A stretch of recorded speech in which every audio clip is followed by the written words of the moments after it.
Hello, I'm Jennifer Dower, YWCA board member and this year's annual fund campaign co-chair.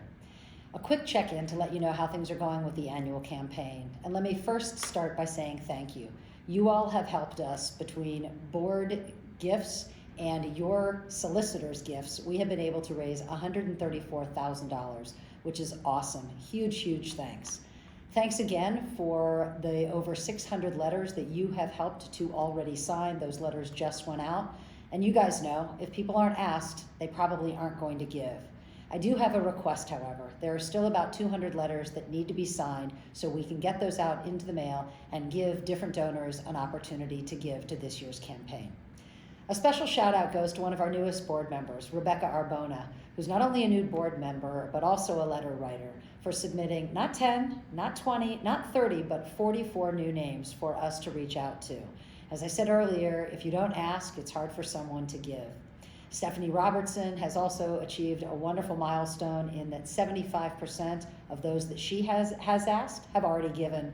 And Jean Goings, Carol Stryker, and Jessica Walton have received gifts back from over 50% of the people that they have asked. Thanks to all of them, and thanks again to all of you for the work that you've done so far. I did want to highlight one evolution in the campaign this year, a bit different than what we've done in the past.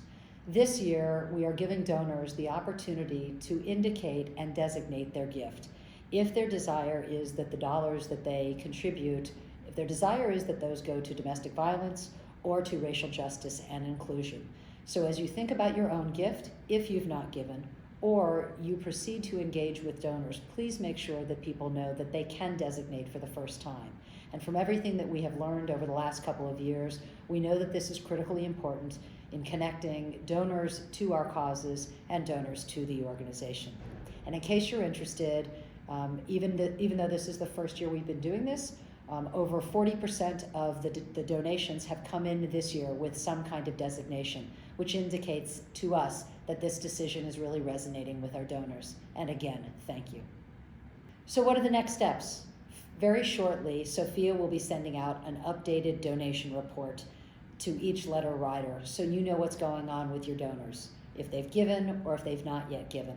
If they've given, please thank them. And if not, maybe just a little email or perhaps a phone call to encourage them to think about what they can do in support of the Y for the coming year.